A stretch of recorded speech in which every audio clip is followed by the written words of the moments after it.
한 탐험은 너무나도 참혹해서 한 나라의 경제를 완전히 파괴했고 두 나라가 합병하도록 만들었습니다. 이것들은 야망과 배신, 치명적인 실수를 남긴 가장 대담한 탐험들입니다. 10위로 시작하겠습니다. 테라 노바 탐험입니다. 20세기 초에는 지구상의 거의 모든 곳이 탐험되었지만 남극점은 마지막 남은 위대한 목표 중 하나였습니다. 로버트 스콧이 이끈 테라노바 탐험은 누구보다도 더 남쪽으로 모험을 떠났던 그 남자는 4명의 동료와 함께 자신의 인생에서 가장 위대한 모험이 될 것이라고 생각했던 여정을 시작했습니다. 남극점에 최초로 도달하기 위해 배는 뉴질랜드 리틀턴을 출발했고 모터 썰매, 조랑말, 개, 그리고 그들의 승리를 기록할 사진 장비를 가득 실었습니다. 1911년 1월 4일 그들은 남극 대륙의 헛포인트에서 북쪽으로 불과 15마일 떨어진 곳에 캠프를 차렸습니다. 첫 경고는 금방 찾아왔습니다. 썰매 하나를 나흘 만에 바다 얼음에 잃었지만 남자들은 담담히 받아들이고 그 해의 대부분을 그곳에 머물렀습니다. 경계심을 가져야 했던 결정이었습니다. 옷이 얼어붙고 보급품은 점점 줄어들었습니다. 그럼에도 불구하고 10월 24일 그들은 더 나은 계획도 더 따뜻한 장비도 없이 마침내 남극점을 향해 출발했습니다. 11월 초에 썰매 2대가 모두 버려졌고 12월 9일에는 조랑말들은 고통을 덜어주기 위해 모두 사살되었습니다. 모든 역경을 딛고 스컷은 1912년 1월 17일 남극점에 도달했지만 이미 누군가가 그보다 먼저 도착했다는 사실을 알게 되었습니다. 하지만 상황은 더 악화되기 직전이었습니다. 지도의 끝자락으로 떠나는 더 많은 여정을 원하신다면 구독 버튼을 눌러주세요. 저는 여전히 가장 치명적인 미지의 영역, 유튜브 알고리즘에서 살아남으려고 애쓰고 있습니다. 귀환 여정은 악몽이었습니다. 극심한 피로, 괴혈병, 그리고 동상으로 인해 대원들은 하나씩 쓰러졌고 한 명은 크레바스에 빠져 목숨을 잃었습니다. 13일 후였습니다. 또 한 명은 동상으로 불구가 되어 타인을 위해 눈보라 속으로 들어갔습니다. 3월 21일까지 스콧과 마지막 두 생존자는 또 다른 폭풍에 갇혀 세상이 헛되이 기다리는 동안 작별 편지를 남겼습니다. 그들의 시신은 11월에 발견되었습니다. 한편 로알드 아문센은 그들을 제치고 남극점에 먼저 도달해 무사히 돌아온 인물로 가볍게 이동하며 모피를 입고 개썰매에 의존했습니다. 그는 탐험을 모험이 아닌 임무로 여겼습니다. 하지만 최소한 테라노바 팀은 오직 자신들만을 믿을 수 있다는 것을 알고 있었습니다. 동료가 실패하면 그 대가는 치명적일 수 있습니다. 9번 코퍼마인 원정대입니다. 400년 동안 북서 항로는 탐험가들에게 마치 사이렌의 노래와 같았습니다. 아문센 이전에는 아무도 그 길을 완주하지 못했기에 소문이 무성했습니다. 북극해는 아시아로 가는 빠른 길일 뿐 아니라 잃어버린 문명이나 아틀란티스, 엘도라도, 지구 속 관문 등이 숨겨져 있을지도 모른다고 여겨졌습니다. 1819년 아무도 알지 못했습니다. 그리고 존 프랭클린이 등장합니다. 영국 정부는 존 프랭클린 지휘로 22명의 대원을 캐나다 북극제도 지도 작성과 얼음 없는 바닷길 탐색에 보냈습니다. 이 탐험은 야심찼고 자금도 충분해 보였지만 실제로는 예산이 부족해 준비가 제대로 되지 않았습니다. 현지 원주민들과 2개의 모피 무역회사가 도움을 줄 예정이었지만 경쟁과 의사소통의 부족으로 지원이 거의 이루어지지 않았습니다. 8월, 그들은 1700마일 이상을 그레이트 슬레이브 호수까지 이동했습니다. 1821년 겨울, 옐로나이프 원주민들과의 시간은 매우 힘들었습니다. 6월이 되자 팀은 코퍼마인 강을 따라 계속 나아가 마침내 2년 만에 처음으로 바다에 도달했습니다. 옐로나이프 가이드들은 성공의 순간에 그들을 버리고 떠났습니다. 캐나다의 여름은 짧습니다. 원정대는 카누를 타고 출발했지만 바다가 너무 거칠어져서 돌아올 수 없게 되기 전까지 해안선을 500마일밖에 탐사하지 못했습니다. 그것은 황무지를 지나 호수로 가야 한다는 의미였습니다. 보급품이 바닥나기 시작했고 추위는 뼛속까지 스며들었습니다. 남자들은 굶주림에 시달리며 썩은 동물 사체나 뼈로 끓인 국 같은 것을 먹으며 겨우 생존했습니다. 프랭클린과 선발대는 10월 12일 피난처로 돌아왔으나 이미 버려진 상태였습니다. 예로나이프족은 오래전에 음식을 남기지 않고 떠났던 곳입니다. 명령이 명확하지 않아 뒤처진 사람들이 오히려 상황이 나아 보였습니다.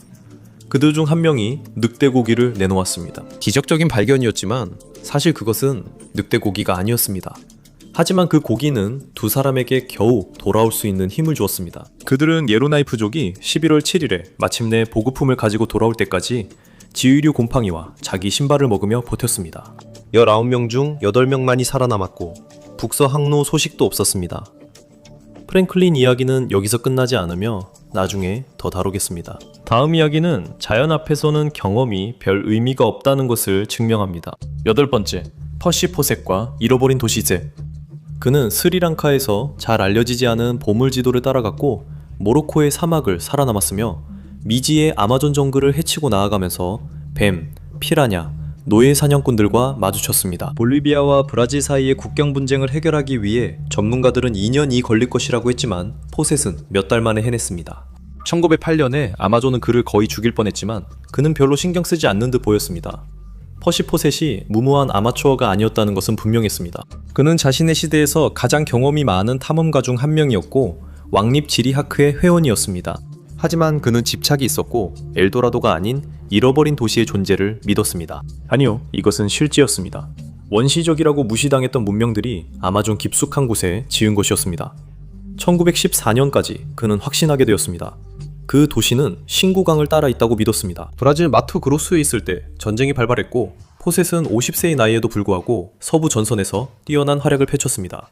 전쟁이 끝나자 그는 다시 자신의 집착으로 돌아갔습니다. 첫 번째 시도는 실패했지만 두 번째는 실패하지 않을 것이었습니다.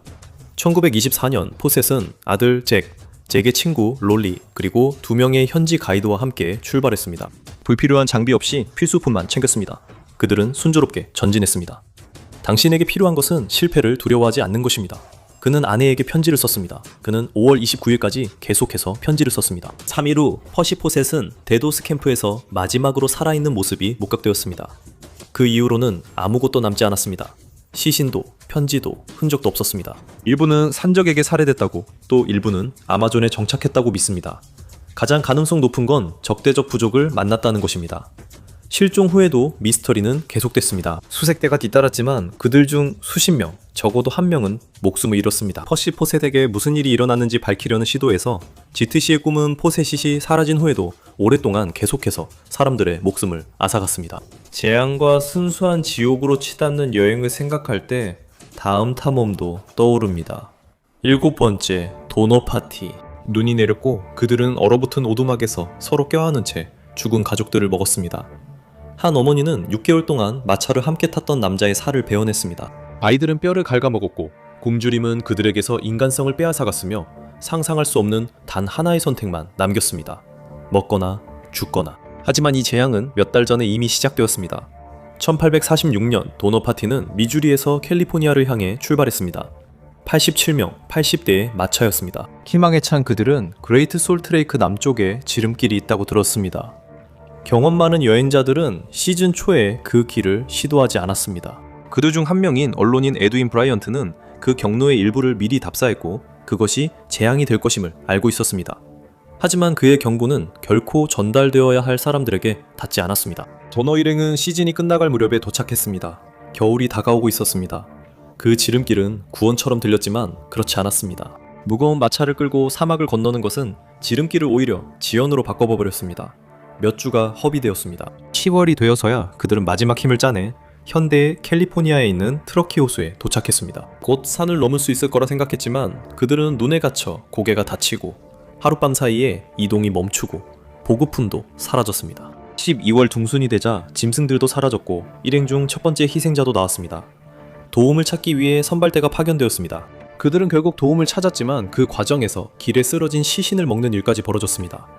구조대는 2월 19일에 도착했습니다. 구조대는 눈 속에서 나타난 사람들을 맞이했고 주 캠프에선 이미 식인이 시작되었습니다. 12명이 사망했으며 추가 희생도 예상됐습니다. 상황이 위험해 모두를 한 번에 데리고 나갈 수 없었습니다. 생존자들은 여러 번 나가야 했고 음식 구하는 일도 목숨을 걸어야 했습니다.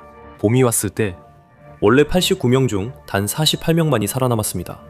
추위가 도너 파티를 앗아간 것이었습니다. 하지만 그것을 건넌 대담한 남자들을 기다리던 또 다른 극한이 있었습니다. 6번째는 버크와 윌스 원정대입니다.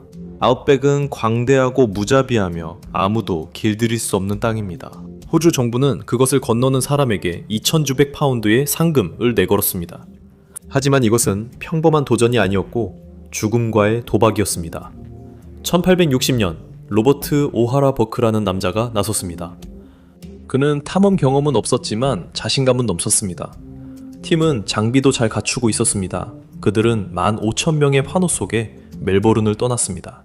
술의 한 대가 바로 고장났고 도시를 벗어나기도 전에 두 대가 더 망가졌습니다. 진행 속도는 느렸고 나무주에서 출발한 경쟁 탐험대가 같은 목표를 향해 질주하고 있었습니다. 그래서 버크는 운명적인 결정을 내렸습니다. 쿠퍼 크리크에 보급소를 세우고 대원을 나눈 뒤 빠르게 전진하기로 한 것입니다. 총기, 탄약, 라임 주스는 남겨두었지만 그들은 여전히 징을 챙겼습니다. 그들은 호주 한여름의 무더위 속에서 아웃백으로 행군했습니다. 그리고 탐험에서 자주 그렇듯이 생존은 현지 원주민들에게서 나왔습니다. 그들이 음식과 물을 제공해 주었기 때문입니다.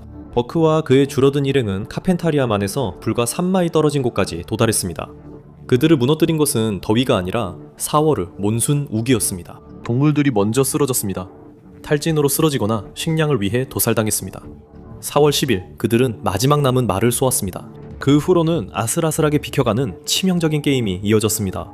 선발대와 보급팀은 서로 몇 마일 이내로 지나쳤지만 결코 만나지 못했고 보급도 받지 못했습니다. 6월이 되자 질병과 탈진이 그들을 죽음으로 내몰았습니다. 단 한 명만이 남았는데 그의 이름은 전 킹이었습니다. 그는 욘드라완다 부족이 그를 구해준 덕분에 겨우 살아남았지만 완전히 회복하지는 못했고 11년 후 겨우 33세의 나이로 세상을 떠났습니다. 호주의 더위가 사람들을 무너뜨렸다면 북극은 그들을 완전히 파멸시켰을 것입니다. 다섯 번째 이야기입니다. 1822년에 실종된 탐험대 이후에도 영국은 북서 항로 탐사를 포기하지 않았습니다. 1845년이 되자 존 프랭클린은 나이가 더 들고 더 자신감 있게 돌아왔으며 이번에는 해상으로 파견되었습니다. 런던은 비용을 아끼지 않았습니다. 그는 HMS 에레버스호와 HMS 테러호 두 척의 배를 받았습니다. 이 배들은 철판으로 덮여 있었고 필요한 모든 보급품이 갖추어져 있었습니다. 얼음을 녹여 식수를 만들 수 있는 난로, 승무원들을 따뜻하게 해줄 최첨단 라디에이터, 보조 동력을 위한 증기 엔진, 그리고 8,000개의 통조림 식량이 있었습니다. 프랭클린은 이 식량이 5년은 버틸 수 있을 거라고 믿었습니다. 그는 출발 한 달 전에 식량 계약서에 서명했습니다. 1845년 5월 9일 탐험대는 켄트의 그린아이드에서 134명의 승무원과 함께 출발했습니다. 보급선이 동행했고 7월에는 아픈 5명을 데리고 돌아갔습니다. 그들은 운이 좋았습니다. 7월 29일 이 에레버스호와 테로호를 마지막으로 본 날이었습니다. 그 이후의 일들은 조각조각 맞춰야만 했습니다. 배들은 킹 윌리엄 섬 근처에서 겨울을 보내다가 얼음에 갇혀 빠져나오지 못했을 것입니다. 얼음이 그들을 놓아주지 않았습니다. 수년 후 영구 동토에서 해골들이 나타나기 시작했습니다. 1980년대 초 애는 법의학 검사로 진실이 밝혀졌습니다. 많은 보급품에도 불구하고 선원들은 굶주렸고 괴열병에 시달렸습니다. 고고학자들은 밀봉이 제대로 안 된 통조림을 발견했으며 음식은 이미 상해 있었습니다. 프랭클린은 이를 검사하지 않았습니다. 하지만 그는 고급 도자기와 1000권이 넘는 책들로 이루어진 도서관을 챙길 시간은 있었습니다. 1848년 4월 배들은 버려졌습니다. 프랭클린은 이미 사망했으며 아마 전년도 6월부터였을 겁니다. 생존자들은 남쪽으로 얼음 위를 행군하며 점점 약해졌습니다. 다음에 무슨 일이 일어났는지 추측할 필요는 없습니다. 1992년에 더 많은 뼈가 발견되었고 이번에는 절단 흔적이 있었습니다. 이것은 식인 행위의 명백한 증거였습니다. 2014년에 퍼즐의 2개의 큰 조각이 더 맞춰졌습니다. 에레버스호는 2014년에 퀸무드 만 근처에서 발견되었습니다. 테로호는 2년 후 킹 윌리엄 섬 남쪽에서 발견되었습니다. 난파선들은 선원들이 고립되고 갇혀서 서로가 죽어가는 모습을 구조에 희망 없이 지켜보았다는 사실을 보여주었습니다. 1848년 말 마지막 대원도 죽었습니다. 프랭클린은 어떤 지름길이 위험을 감수할 가치가 없다는 사실을 처음 알게 된 사람이 아니었습니다. 다음 이야기는 생존이 용기나 기술에 관한 것이 아니라 자연과 싸우지 말아야 할 때를 아는 것임을 증명합니다. 네 번째, 마젤란의 실패입니다. 이 목록에 있는 탐험 중 오직 하나만이 성공했지만 그마저도 엄청난 대가를 치러야 했습니다. 페르디난드 마젤란의 목표는 단순했습니다. 희망봉을 돌아가는 것보다 더 짧은 서쪽 항로로 향료 제도에 도달하는 것이었습니다. 그는 5척의 배와 265명의 선원을 이끌었지만 곧바로 균열이 나타나기 시작했습니다.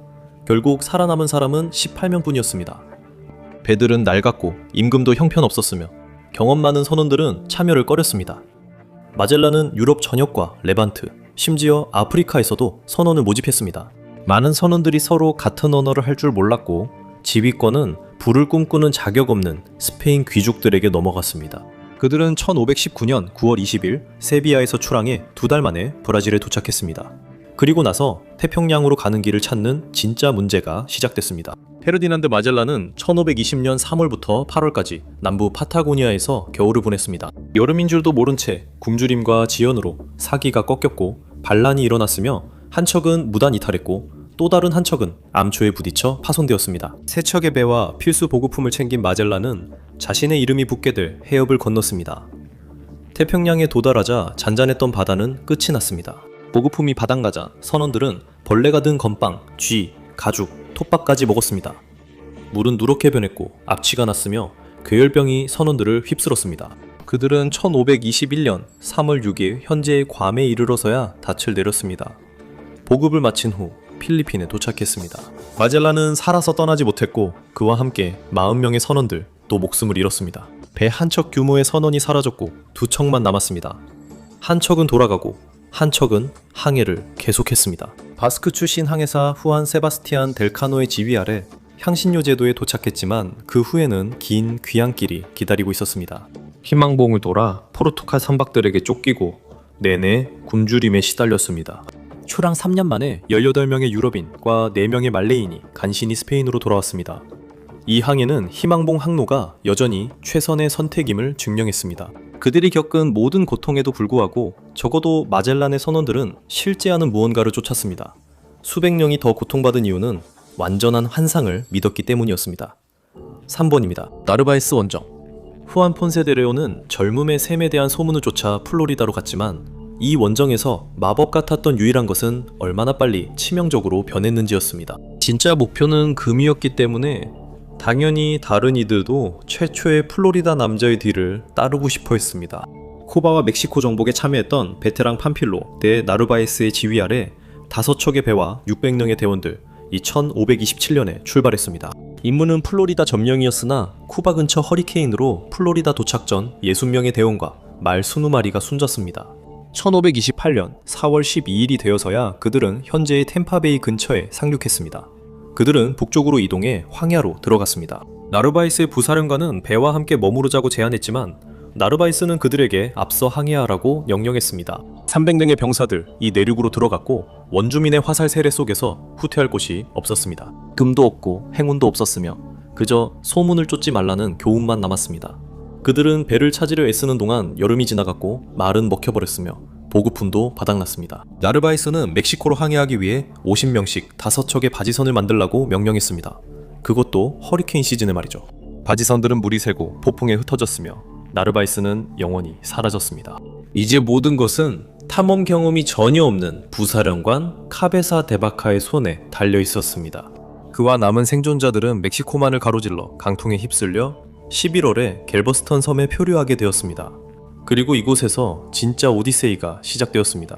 그들은 캘리포니아만까지 육로로 이동하면서 더 많은 원주민의 공격과 굶주림을 견뎌냈습니다. 줄어든 일행은 노예로 잡혀갔지만 어떻게든 주술사로서 명성을 쌓으며 그 상황을 최대한 활용했습니다. 8년간의 혹독한 세월 끝에 1536년 7월 카베사 데 바카를 포함한 4명의 생존자가 멕시코시티에 도착했습니다. 두 번째는 다리엔 계획입니다. 이 모든 것은 한 은행가의 꿈에서 시작되어 한 나라의 악몽으로 변했습니다. 윌리엄 피터스는 영란은행 설립을 도왔지만 영국만 부유하게 만드는데 실증을 느꼈습니다. 그는 파나마 지역에 스코틀랜드 식민지를 세우자는 대담한 생각을 했습니다. 식민지가 세워지면 무역로와 시장을 독점하고 금도 차지할 수 있었습니다. 적어도 그것이 회사를 위한 계획이었습니다. 이 아이디어는 1693년에 시작되어 국제적인 노력을 약속했습니다.